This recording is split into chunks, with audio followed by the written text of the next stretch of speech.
नमस्कार, मैं हूं बिंदु चावला और आप देख रहे हैं वेदांग ज्योतिष का एक नया वीडियो। आज हम बात करने वाले हैं कि किस तरह से केतु के प्रभाव को हम कम कर सकते हैं, क्या क्या उपाय होंगे। और इसके लिए हमारे साथ हमारे स्टूडियो में हमारी सहायता करने के लिए हैं सुप्रसिद्ध एस्ट्रोलॉजर आभा शर्मा जी। आभा जी, आपका बहुत बहुत स्वागत।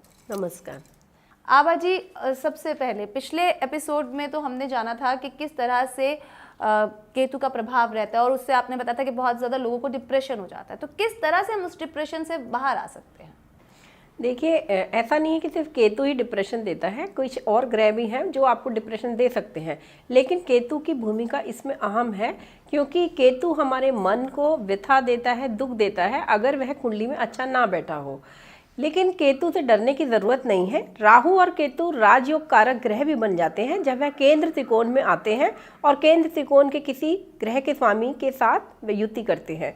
तो ऐसा नहीं है कि केतु व्यथा ही देगा या डिप्रेशन देगा, लेकिन वह आपको राइज भी दे सकता है और प्रमोशन भी दे सकता है, क्योंकि केतु तो पताका है। केतु को झंडे के रूप में माना जाता है, यानी कि जो आपको ऊंचाइयों तक ले जाए। लेकिन केतु की दशा अगर किसी की कुंडली में हो तो ऐसा भी देखा गया है कि वह व्यक्ति ऐसी बीमारियों से दो चार होता है जिसके बारे में डॉक्टर भी पता नहीं लगा पाते, क्योंकि केतु की दशा महादशा चल रही हो और केतु का ही अंतर हो तो ऐसा देखा गया है कि 1 साल तक व्यक्ति किसी न किसी बीमारी से पीड़ित रहता है और डॉक्टर सब तरह के टेस्ट भी कर लेते हैं, लेकिन कोई भी दवा उसे सूट नहीं करती और केतु की अंतर्दशा खत्म होती ही वह ठीक हो जाता है। केतु का संबंध इंसेक्ट से आता है, केतु का संबंध मच्छर से आता है, इसीलिए डेंगू और चिकनगुनिया जैसी बीमारियां केतु के प्रभाव से होती हैं। इवन जो मलेरिया है वह भी केतु जनित एक रोग कहलाता है। केतु के प्रभाव में यह व्यक्ति हो या उसका दशा अच्छी ना हो, उसकी कुंडली में ग्रहों की स्थिति अच्छी ना हो तो वह कुत्ते से भी काटा जाता है। तो केतु का संबंध तो इंसेक्ट से, मच्छर से, डॉग से, इवन मछली से भी केतु का संबंध आता है। और अगर हम बात करते हैं बीमारियों की, किस तरह से और कौन कौन सी बीमारियां केतु के साथ जुड़ी हुई है? जी देखिए, केतु के कहाँ बैठा है कुंडली में यह बहुत महत्वपूर्ण है, क्योंकि अगर केतु अष्टम का है और उस पर शनि की भी दृष्टि है तो यह हो सकता है व्यक्ति किसी लंबी चलने वाली बीमारी से ग्रस्त हो। इवन कैंसर भी इसमें आ सकता है और एड्स भी आ सकता है। लेकिन केतु का प्रभाव अगर उस पर बृहस्पति की दृष्टि है तो वह व्यक्ति केतु की दशा खत्म होते ही या वह उसकी जीवन की जो खराब दशा है उसके खत्म होते ही रिकवरी भी कर सकता है। 11वें घर का केतु आपको बहुत अधिक पैसा दिला सकता है। मुझे एक केस याद आ रहा है जिसमें एक व्यक्ति ने मुझे बताया कि मेरी केतु की दशा चल रही है, बताइए कैसा रोल होगा। उसने सोचा था जैसे दूसरे पंडित बोलते हैं कि बहुत प्रॉब्लम होगी, ऐसा होगा वैसा होगा। मैंने उन्हें बोला क्या आपने बहुत अधिक पैसा कमाया है? तो उन्होंने बताया कि उन्होंने पिछले साल में ही 80 लाख तक का मुनाफा भूमि बेचकर कमाया था। तो ये केतु का ही रोल था कि 11वें घर का केतु उन्हें बहुत अधिक पैसा दिला सका। केतु को इसलिए खराब सेंस में नहीं लेना चाहिए, लेकिन हाँ, केतु का पूरी कुंडली का टोटलिटी में अध्ययन करने के बाद ही प्रभाव बताया जा सकता है। आप पैसों की बात कर रहे हैं, तो पैसों की बात होती है तो प्रोफेशन किस तरह से जुड़े हुए हैं केतु के साथ? जी देखिए, राहु केतु को सर्जन से जोड़ा गया है, मेडिकल प्रैक्टिशनर से जोड़ा गया है। इवन जो टेस्ट करते हैं या फार्मेसी से रिलेटेड लोग हैं वह भी केतु से रिलेटेड उनका प्रोफेशन दिखाता है। और साथ ही मैजिशियंस, एस्ट्रोलॉजर्स भी आपके केतु की कैटेगरी में आएंगे, क्योंकि केतु आपको रिसर्च कराता है। जनरली केतु का शुभ प्रभाव होने पर व्यक्ति किसी भी शास्त्र का अध्ययन करने के लिए रुचि लेता है और वह उसमें गहन अध्ययन करने में सक्षम होता है। तो केतु का रोल तो बहुत इम्पॉर्टेंट है। अगर राहु केतु लगन और सप्तम भाव में हो तो वह व्यक्ति की पर्सनैलिटी को एक अलग एक आकर्षण भी पैदा करते हैं। लेकिन अगर वही केतु अगर खराब सेंस में हो, खराब कुंडली पे स्थिति दिखाता हो या उस पर शनि मंगल की दृष्टि हो तो वह व्यक्ति को एक कंफ्यूज पर्सनैलिटी या जिसका पुअर कंसंट्रेशन होता है वह दिखा सकता है।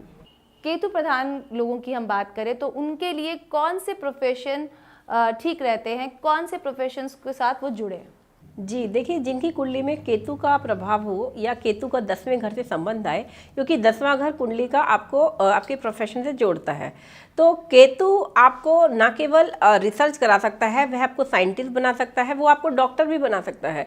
इवन जो डेंटिस्ट होते हैं उनकी कुंडली में तो देखा गया है कि मंगल और राहु केतु का रोल आता है उनके दूसरे और पंचम भाव से। साथ ही केतु आपको एस्ट्रोलॉजर बना सकता है, केतु आपको किसी भी शास्त्र में गहन अध्ययन के लिए प्रेरित करता है और वह उसमें आपको संपूर्ण और सक्षम बनाता है।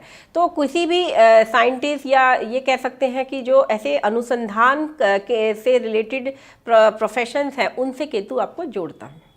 अगर हम बात करते हैं ऐसे लोगों के जिनके ऊपर केतु का प्रभाव रहता है, उनके वैवाहिक संबंधों का यानी कि दाम्पत्य जीवन का, उन पर क्या प्रभाव रहता है?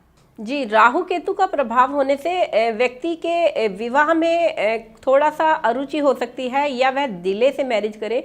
राहु केतु अगर सप्तम भाव से संबंध बनाते हैं तो वह व्यक्ति या तो देर से विवाह करता है या उसके वैवाहिक संबंध सुखद नहीं होते। और अगर बृहस्पति की दृष्टि हो तो शायद वह विवाह चल भी जाए, लेकिन उसमें वो मिलनसार रिलेशनशिप डेवलप नहीं होती, या ये कह सकते हैं कि उसे अरुचि रहती है। ऐसा देखा गया है कि सूर्य में केतु की अंतर्दशा हो तो वह व्यक्ति विवाह कर तो लेता है, लेकिन साल भर में ही उसका संबंध विच्छेद हो जाता है। ये हो सकता है कि केतु की दशा हो तो वह व्यक्ति या तो वैवाहिक संबंधों में अरुचि पाए, और या फिर उसको कोई बीमारी या फोबिया हो जाए या वो डिप्रेशन में चले जाए, तो वह डॉक्टरों से मदद लेने पर भी ठीक ना हो पाए या उसका संबंधों में रुचि ना बढ़े। तो ये कह सकते हैं कि राहु केतु की दशा या केतु का संबंध सप्तम भाव में होने से वैवाहिक संबंधों में मधुरता में कमी आती है। आभा जी, प्रॉब्लम्स बहुत सारी बताई आपने कि किस तरह से हम लोग जब केतु का प्रभाव रहता है तो प्रॉब्लम्स में घिर जाते हैं। अब इनसे हम कैसे बच सकते हैं, क्या क्या उपाय हमें करना चाहिए इनसे? जी, अगर कुंडली में केतु की स्थिति अच्छी नहीं है और वह मंगल शनि या पीड़ित है, तो ये कह सकते हैं कि व्यक्ति को केतु का दुष्प्रभाव कम करने के लिए भगवान गणपति जी की आराधना करनी चाहिए। इसके साथ ही दुर्गा सप्तती का पाठ, नारायण कवच, विष्णु सहस्त्रनाम का प्रतिदिन पाठ भी आपको काफ़ी हद तक केतु के दुष्प्रभाव से बचा सकता है।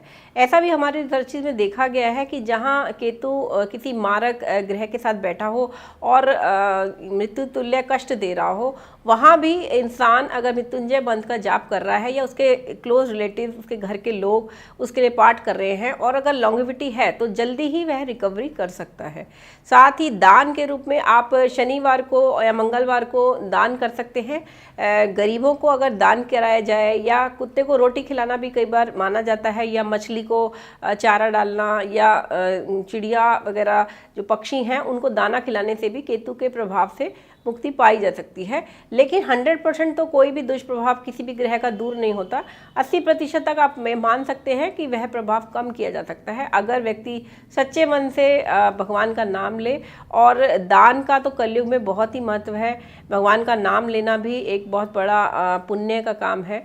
तो अगर कोई व्यक्ति सिर्फ राम राम भी प्रतिदिन आधा घंटा करे तो वो भी उसके लिए काफ़ी उसके लिए लाभदायक होगा अगर उसकी केतु की दशा चल रही है। आभा जी, अब हमारी बारी है स्पेशल सेगमेंट की, जिसमें हम अपने व्यूअर्स के सवालों के जवाब देते हैं। किसी एक व्यूअर जो हमारे लकी व्यूअर हैं, उनकी पत्री को यानी कि उनकी कुंडली को देखती हैं आभा जी और सवालों के जवाब देती हैं। तो किसकी बात कर रहे हैं आज हम? जी, आज मैंने जो बहुत सारी कुंडलियाँ मेरे पास आई हैं उसमें से संजय जी का मैं सवाल का जवाब देना चाहूँगी। इनका जन्म तिथि है 26 जनवरी 1978, 22:30 पटना, और इन्होंने पूछा है कि इन्हें पिछले साल होली के बाद से काफ़ी सारी प्रॉब्लम्स आ रही हैं व्यवसाय में और इनका घर भी बदल गया है, तो इनकी स्थिति कब तक ठीक होगी। इनकी कुंडली में मंगल में शनि की दशा चल रही है जो अगले साल जून 2019 में ख़त्म होगी, क्योंकि मंगल इनकी कुंडली में नीच का होकर 11वें घर में बैठा है, इसीलिए, और ये अष्टमेश भी है, इसीलिए इनके जीवन में थोड़ा ये स्ट्रगल का समय है। 4 साल में यह मंगल की महादशा खत्म हो जाएगी और फिर राहु की महादशा शुरू होगी। 18 साल की राहु की महादशा, जहां राहु इनके लगन में बैठा है और केतु सप्तम में, तो यह दशा इनको बहुत अच्छी सुख समृद्धि देगी। साथ ही इस समय अगर यह मंगल और शनिवार को दान करें और नारायण कवच विष्णु सहस्त्रनाम प्रतिदिन करें, और अगर वह भी नहीं कर सकते तो कम से कम हनुमान चालीसा का प्रतिदिन 7 बार पाठ करें तो इनको इस जो ये स्ट्रगल का पीरियड है, क्योंकि मंगल और शनि दोनों ही एक दूसरे के एनिमी प्लैनेट्स हैं और इनकी दशाओं में जनरली इंसान की जीवन में उथल पुथल सी हो जाती है, तो उससे इन्हें मुक्ति मिल सकती है। Thank you. तो संजय जी, आपकी प्रॉब्लम्स का सलूशन आपको ज़रूर मिल गया होगा। अगर आप फिर भी आपका कोई सवाल रहता है तो आप नीचे दिए गए ईमेल आईडी पर आभा जी से संपर्क कर सकते हैं, अपने सवालों के जवाब जान सकते हैं। और जो उपाय आभा जी ने बताए हैं मीन द टाइम, आप उन सारे उपायों को ज़रूर इस्तेमाल कीजिए, आपकी प्रॉब्लम का सलूशन आपको ज़रूर मिलेगा। आभा जी, आप हमारे स्टूडियो में आए उसके लिए बहुत बहुत शुक्रिया। धन्यवाद। दोस्तों, अगर आपका भी कोई सवाल है जिसका आप जवाब जानना चाहते हैं या फिर आप पर्सनल अपॉइंटमेंट लेना चाहते हैं आभा जी से, तो आप स्क्रीन पर फ्लैश हो रहे ईमेल आईडी पर अपना सवाल पूछ सकते हैं, अपॉइंटमेंट ले सकते हैं, आभा जी से मिल सकते हैं। और आज के लिए बस इतना ही। आप देखते रहिए वेदांग ज्योतिष।